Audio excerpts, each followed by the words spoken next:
Selamat datang di kampus kami, Sekolah Tinggi Pariwisata Bogor, sekolah pariwisata pertama dan terbesar di Kota Bogor. Sekolah Tinggi Pariwisata Bogor memiliki 4 program studi, yaitu S1 Pariwisata, D4 Perhotelan, D3 Perhotelan, Ekstensi D4 Perhotelan. Di sini tersedia beberapa fasilitas kampus seperti perpustakaan, ruang praktek minibar, kitchen, restaurant, housekeeping, cooking, front office, juggling area, food and beverage service, hingga mock-up room. Pendaftaran di kampus ada 2 jalur seperti jalur reguler dan beasiswa. Yuk segera daftar di Sekolah Tinggi Pariwisata Bogor. Hospitality Professional Change the World.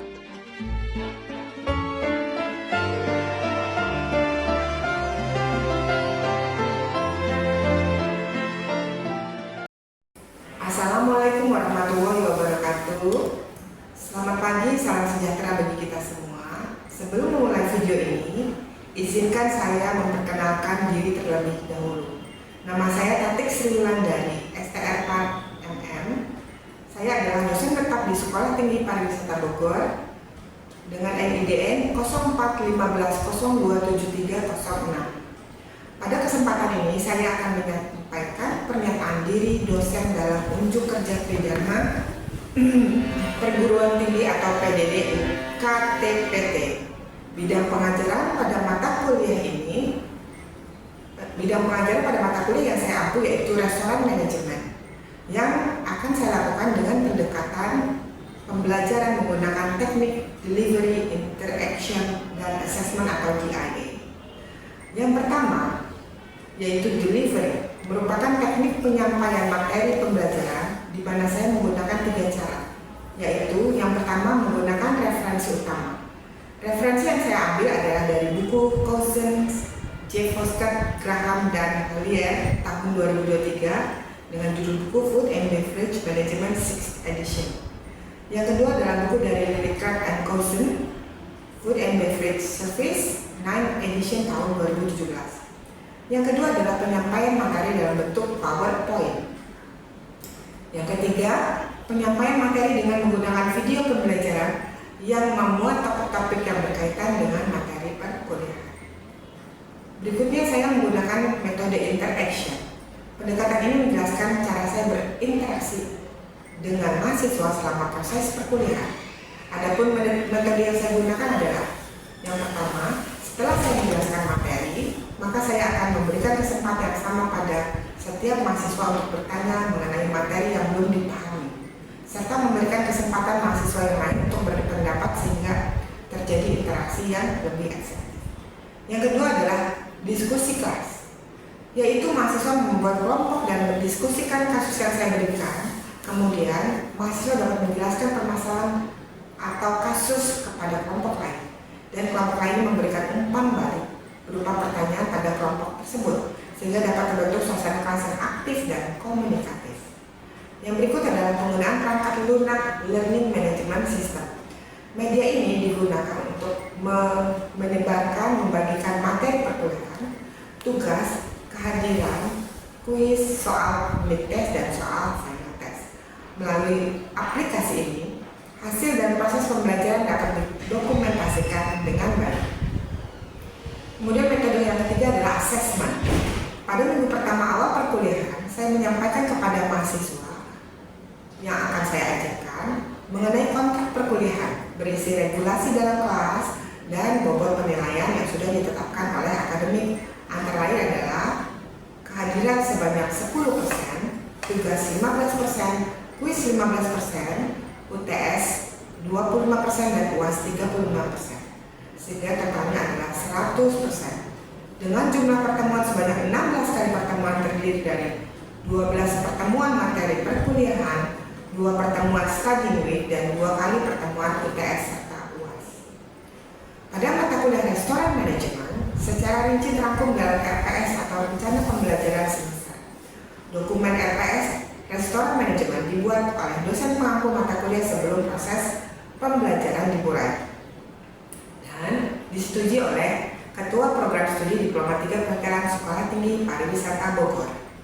Cakupan RPS mata kuliah restoran manajemen yaitu yang pertama adalah identitas dan deskripsi mata kuliah, Prodi, capaian pembelajaran mata kuliah atau CPMK, materi pembelajaran, metode pembelajaran, dan sistem penilaian.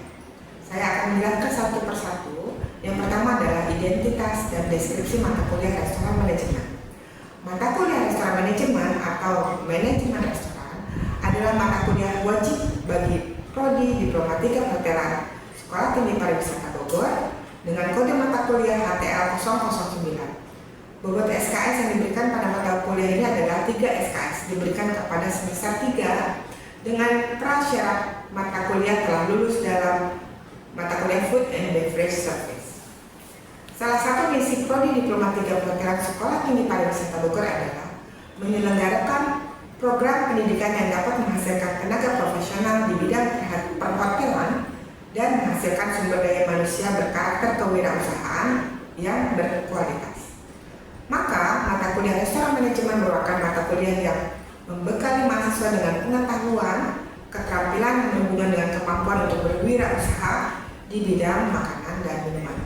Sementara capaian pembelajaran lulusan Diploma 3 Perhotelan Sekolah Tinggi Pariwisata Bogor adalah berdasarkan KKNI yang berada pada level 5 atau kualifikasi sektor pendidikan dan sektor kerja yang berarti menduduki level penyelia atau supervisor.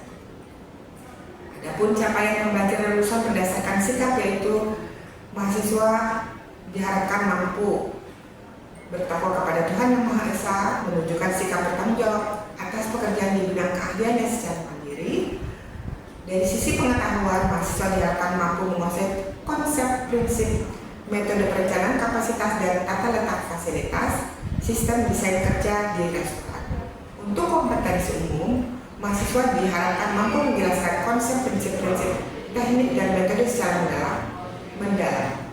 Antara lain penyusunan anggaran biaya operasional, kemudian perencanaan pengadaan pencatatan, penyimpanan dan pendistribusian bahan dan supplies, perencanaan pengadaan pencatatan dan menghapusan aset untuk kegiatan operasional di restoran maupun di dalam hotel. Untuk kompetensi khusus, mahasiswa diharapkan mampu secara mandiri merancang sistem operasional hotel berskala kecil atau hotel tidak berbintang yang mencakup kebijakan dan regulasi dan diagram proses bisnis. Berdasarkan rumusan CPF atau capaian pembelajaran lulusan prodi di atas, maka dirumuskan dalam CPMK yang terdiri dari 4 CPMK. Yang pertama adalah CPMK 1 yaitu mampu menjelaskan mengenai konsep manajemen restoran. Yang kedua, mampu memahami tentang pengertian manajemen restoran. Yang ketiga adalah mampu mengatur dan menerapkan teori dan praktek di dunia kerja. Sementara untuk CPMK yang keempat, mampu dalam merencanakan sebuah usaha makanan dan minuman. Materi pembelajaran yang diberikan meliputi yang pertama, pengenalan industri makanan dan minuman. Yang kedua adalah konsep dan atmosfer restoran. Yang ketiga, menyusun perencanaan pembuatan proposal restoran. Yang keempat, menentukan lokasi dan desain restoran. Yang kelima, berkaitan dengan aspek keuangan, hukum, dan pajak. Yang keenam, membahas tentang aspek sumber daya manusia dan kepegawaian. Yang ketujuh, manajemen sistem untuk restoran, peningkatan kinerja, pengembangan kebijakan operasional. Kemudian dilanjutkan dengan aspek pemasaran makanan dan minuman, aspek keuangan, dan yang terakhir adalah mengenai waralaba baru atau bagian dari fasilitas. Untuk aktivitas pembelajaran, proses pembelajarannya dilakukan dalam luar jaringan atau secara tatap muka. Pada aktivitas pembelajaran ini dilakukan sebanyak 16 kali pertemuan pada setiap minggunya dengan bobot 3 SKS dan durasi 150 menit dengan rincian 12 kali pertemuan teori, studi kasus atau kuis, 2 pertemuan study week, dan 2 pertemuan UTS dan UAS. Sistem penilaian yang saya berikan kepada mahasiswa dalam mata kuliah restoran manajemen merupakan bagian dari bobot penilaian, di mana kehadiran sebanyak 10%, tugas 15%, kuis 15%, UTS 25%, dan UAS sebanyak 35%. Berikutnya saya akan menampilkan kegiatan belajar mengajar yang saya lakukan di dalam kelas. Demikian, terima kasih. Selamat siang semua. Senang bertemu kembali dengan kalian ya. Sebelum kita mulai materi hari ini, saya absen dulu ya. Siapa yang nggak masuk hari ini? Dede? Ada 4 orang. Siapa saja? Ada Alia, Kansa, Kansa Nadira ya, Nadifa. Oke. Kemudian siapa lagi? Fahri, Muhammad Fahri tidak masuk hari ini. Ada kabar? Tidak ada kabar. Oke. Kemudian siapa lagi yang nggak masuk? Rianti Nazla. Ada kabar juga nggak Rianti? Nggak ada ya. Berarti yang lainnya semua masuk ya. Ada Venus, ada Bobby, Christian, ada Diki Ramadan, ada Jaja juga. Berarti yang lainnya adalah Kurniawan, Muhammad Andika, oke. Raffi, Najwan, ada? Nurul Aulia Rahma. Mana Nurul Aulia Rahma? Oh, di belakang, oke. Revan, Sarah, dan yang terakhir siapa ini? Tiara ada? Tiara dan Zaskia ya. Terima kasih hari ini sudah hadir. Oke, sebelum kita memulai dengan mata kuliah materi yang selanjutnya tentang The Restaurant Concept, kita ulangi dulu yang materi minggu lalu ya. Saya berikan summary, masih ingat tentang restoran manajemen? Apa pengertian restoran manajemen? Yaitu sebuah konsep untuk memanage sebuah restoran. Kita mempersiapkan restoran untuk menjadi sebuah usaha bisnis makanan minuman yang lancar ya, yang berjalan dengan baik, yang sesuai dengan harapan, di mana ada step-step di dalamnya yang kita bisa lakukan. Baik, kita mulai materi hari ini ya. Itu adalah materi yang kemarin kita sampaikan, masih ingat semuanya kan? Oke, untuk hari ini saya akan memberikan penjelasan tentang restoran konsep.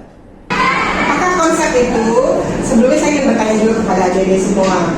Kalau misalkan suatu hari nanti Anda sudah lulus, ya, apa yang Anda bayangkan? Anda mau bekerja di sebuah perusahaan atau menjadi wirausaha? Oke, wirausaha ya. Saya mendengar kebanyakan mengatakan ingin berwirausaha. Berapa orang sih kira-kira yang di sini yang ingin berwirausaha? Wah, ini semua luar biasa loh. Bagus sekali, karena apa? Wirausaha itu sesuai dengan visi misi prodi kita ada 3 ya. Jadi mahasiswanya diharapkan untuk memiliki jiwa kewirausahaan. Oke. Kemudian dalam materi yang saya akan jelaskan hari ini tentang restoran konsep, sebaiknya kita sebelum membuka sebuah usaha, apa usaha yang kalian bayangkan kira-kira? Kafe, Coffee shop, apa lagi? Restoran. Apa lagi? Penginapan Juga bisa. Ya? Villa resto.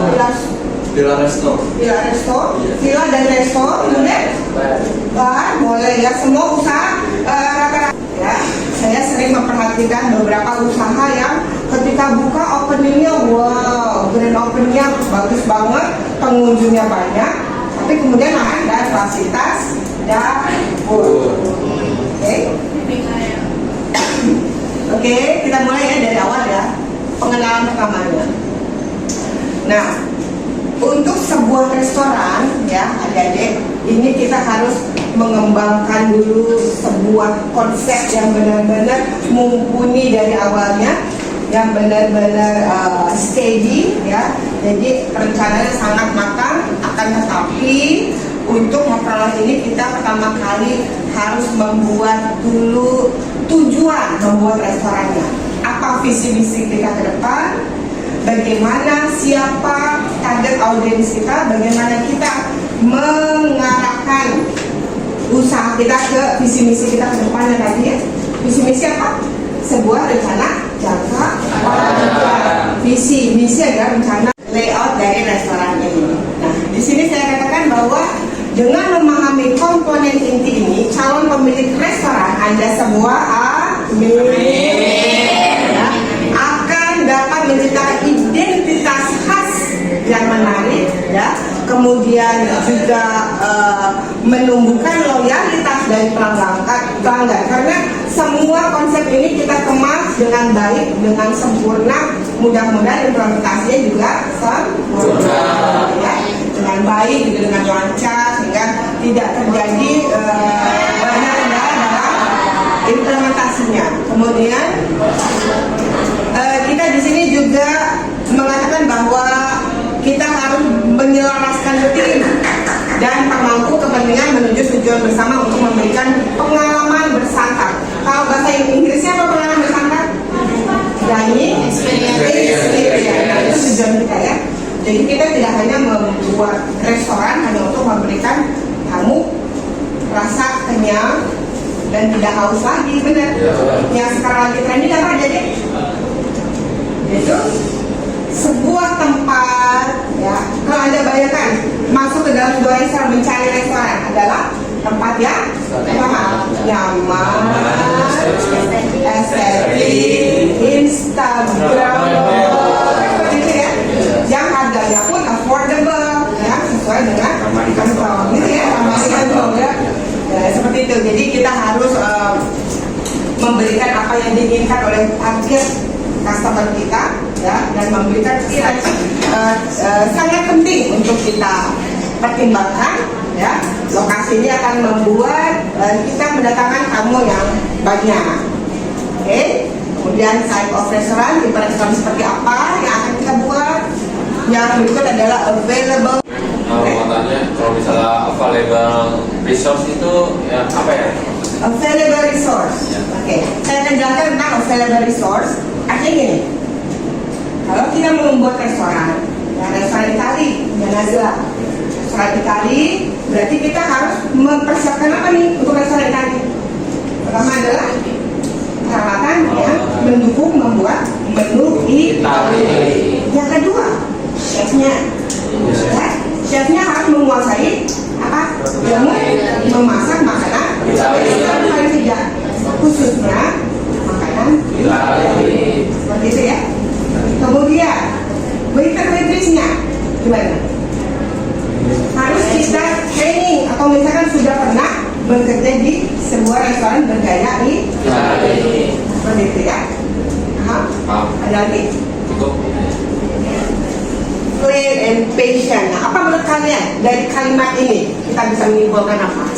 Bahwa bisnis restoran, ya, membutuhkan ide-ide yang kreatif dan passion. Apa artinya passion?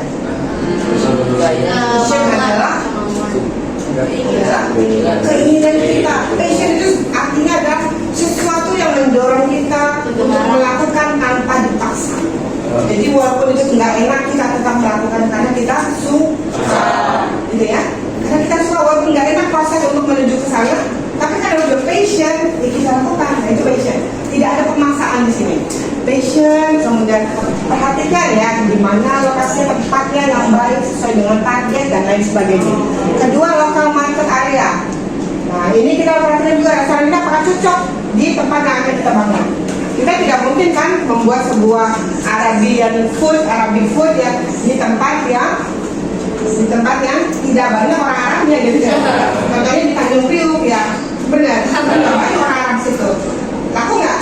Ya, seperti itu contohnya. Kemudian competition. Nah, kita lihat juga kalau kita akan membuat restoran fast food, kita lihat dulu kompetitornya. Ada nggak, ada berapa banyak fast food yang tersebar di radius dari titik lokasi. Paham, ya? Kemudian yang berikut adalah industri tren. Nah, tren apa yang sedang terbaru saat ini? Yang ada di industri makanan dan minuman. Coba siapa yang tahu? Apa yang Anda tahu tentang tren industri makanan sekarang? Ada? Kalau minuman dari mana? Biasanya gastronomi, men. Gastronomi. Untuk yang film, lebih ke ice cream, lebih ke kopi, ya. Minuman yang ada lagi sekarang adalah kopi dengan hiasan-hiasannya, coffee art, gitu ya. Apa sebutannya untuk orang yang bekerja di coffee house? Seperti itu. Kemudian financial projection ini tentang bagaimana kita membiayai restoran kita dari awal sampai operasional berjalan. terakhir adalah konsep refinement. Ini adalah untuk menyempurnakan lagi, mengevaluasi lagi kerja yang sudah kita hasilkan. Jadi lebih ke evaluasi dan perbaikan. Begitu ya. Ada pertanyaan dari keenam konsep di sini? Ada? Ada pertanyaan? Oke. Bertanya kalau untuk location itu penentuan lokasi dalam satu restoran itu ketentuannya seperti apa ya? Oke. Lokasi. Oke. Untuk lokasi sepertinya saya tadi sudah menjelaskan sedikit, tapi saya lempar dulu deh ke kalian. Kalau menurut lewat sendiri apa? Bagaimana lokasi yang harus dipertimbangkan? Kalau menurut saya sendiri lokasi yang harus dipenuhi oleh suatu restoran atau satu usaha itu lokasi yang mudah dijangkau. Jadi agar para pelanggan itu jadi minat ke tempat tersebut. Jadi biar mudah diminati oleh para pelanggan maupun bisa dikunjungi gitu ya. Setuju nggak teman-teman? Setuju. Jadi memang jawabannya bagus sekali. Lokasi yang mudah dijangkau. Artinya apa? Ada transportasi yang bisa digunakan untuk menuju ke sana. Benar ya? Maka siapa adalah analisis ini bisa diimplementasikan di sebuah restoran. Kita ambil internalnya, ya.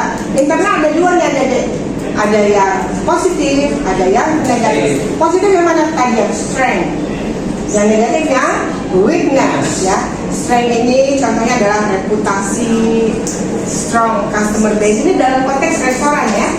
Reputasi kita apakah sudah baik? Ada yang pernah mendengar tentang positioning?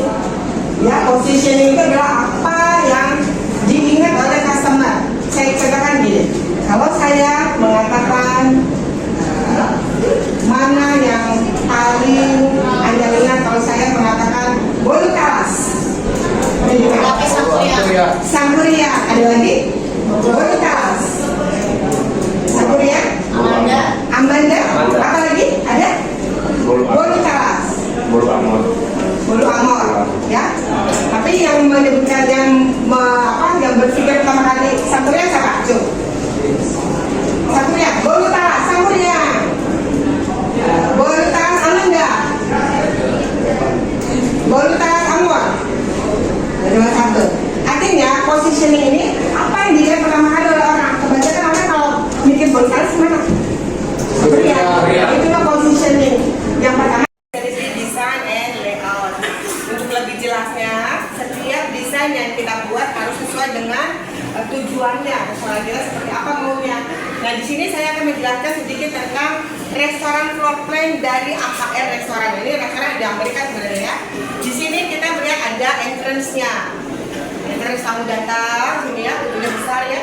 Ini aku perhatikan juga karena menjadi first impression untuk sebuah pintu ya, pintu utama restoran. Kemudian di sini mungkin ada buat tempat tunggunya ya, kalau misalkan ada reservation dan lain-lain. Kemudian ini adalah mungkin ini sebuah ruangan yang ada di outdoor. Di sebelah sini ada bar areanya, di sini ada dining areanya, di sebelah sini ada kitchen. Nah, ini bisa jadi open kitchen kalau ini misalkan di sekat kaca. Oke, mungkin ini ada staircase ini ya, staircase mungkin di second floor, dan ini adalah untuk mencuci peralatan yang sudah dipakai. Jadi restoran itu sebaiknya satu lagi, ini sepertinya toiletnya. Toilet dibagi dua antara ladies and gentlemen. Sebaiknya restoran itu harusnya memiliki beberapa komponen yang penting. Pertama adalah tempat makannya, ya, dining area dibagi dua menjadi section yang indoor, outdoor. Kemudian kalau misalkan Anda ada barnya, ada juga bagian barnya, bar layout. Kemudian yang ketiga ada dua ke kamar mandi ya, toilet. Itu kalau toilet sebenarnya bisa di dalam restoran, bisa juga di luar. Tapi biasanya letakkan di belakang, gitu ya. Jangan sampai ada di dekat dengan dining area. Kemudian ada kitchennya, mau open apa tidak, harus satu floor. Harusnya kitchen itu. Kemudian ada tempat untuk meletakkan peralatan yang sudah dipakai, pot washing area, untuk nyuci ya, seperti itu. Oke. Kemudian di sini kita lihat customer service area. Nah, biasanya restoran yang bagus itu ada customer service area. Apa customer service area ini? Ini adalah Anda pernah mendengar istilah greeters? Greeter adalah orang yang menyambut kedatangan tamu. Ya, menyambut kedatangan tamu, kita menyapanya duluan. Jadi ada semacam kepedulian terhadap tamu yang datang. Jadi tamu yang datang itu kalau dicuekin sebenarnya harus langsung disambut. Kalau bisa kita tanya, udah ada reservasi, gitu kan? Kita punya catatan. Kalau sudah ada berarti langsung kalau belum ada bagaimana? Ini tidak reservasi, tapi ada tempat duduknya. Bisa langsung diarahkan, koordinasi dulu ya. Kalau misalkan tamunya yang reservasi, tamu duduknya tidak ada, maka disuruh menunggu dulu di bagian lobby, gitu ya. Nah, itu harus dipikirkan. Kemudian kitchen area. Nah, kitchen area disebut juga sebagai back of the house. Walaupun tidak terlihat, tetap harus diperhatikan apanya nih, layoutnya. Layoutnya seperti apa kalau kitchen? Nanti akan Anda pelajari lebih detail di mata kuliah kitchen management. Bahwa yang namanya kitchen itu harus dipisahkan ada deh. Biasanya kalau waiter datang ke kitchen pasti akan dekat washing area ya. Kalau kirim kata, kemudian dia akan ke bagian soup biasanya. Kemudian bagian main course, di sini ada bagian appetizer atau cold kitchen. Seperti itu ya. Jadi alurnya harus jelas. In out dari waiternya itu harus jelas. Kemudian yang berikut adalah ada restoran area. Mungkin kita akan melengkapi restoran kita dengan employee room, dengan misalkan apa lagi kira-kira? Misalkan untuk playground ya, anak-anak. Kalau restoran kita jenisnya family restoran, apakah perlu menyediakan playground? Perlu banget. Anak-anak kan nggak suka ya duduk di tempat duduk aman gitu. Mereka suka main, aman, indah. Kemudian ada design issue. Nah, at the best, restaurateur may design a few of their menu items and restaurant areas to suit the needs. Artinya apa nih? Kita harus menyesuaikan dengan desain-desain yang spesial. Contohnya untuk orang tua, ya, untuk ibu-ibu yang hamil. Mungkin ya, kalau misalkan restoran kita luas, mungkin kita menyediakan ruangan untuk menyusui, untuk mengganti popok. Benar ya? Kan perlu itu Pak, karena kan bayi kan harus ditidurin, masa iya juga jam makan. Benar ya? Ada sebuah ruangan yang khusus untuk ibu hamil atau ibu menyusui ya. Kemudian untuk orang tua mungkin toiletnya ada yang untuk disabilitas. Ya, bisa jadi seperti itu. Jadi ini harus dipertimbangkan oleh kalian kalau misalkan membuat sebuah restoran yang upscale, yang tinggi, ya, dengan kategori yang high, yang modern, yang kita mau high profile, yang benar-benar bagus, baik makanannya, fasilitasnya, karyawannya, semuanya bagus. Untungnya bagus nggak? Bagus. Ya, ujung-ujung, untung harusnya ujung-ujung keuntungan, gitu ya? Wah, ternyata sudah selesai presentasi saya. Ada pertanyaan lain sebelum saya tutup? Cukup. Oke. Jadi kalau kalian sudah paham semua, ya, saya cukupkan sampai di sini. Sebelum saya akan memberikan kesimpulan dulu dari presentasi hari ini. Kesimpulannya adalah bahwa ketika kita semua akan membangun sebuah bisnis restoran, maka yang dilakukan pertama kali adalah menganalisis bagaimana kita merencanakan pembangunan restoran ini dan bagaimana implementasinya, baik dari sisi desainnya, ya, layoutnya dan lain-lain. Seperti yang tadi saya sudah jelaskan. Oke, saya cukupkan sampai di sini. Jadi sekalian terima kasih atas perhatiannya. Saya ucapkan terima kasih. Selamat siang.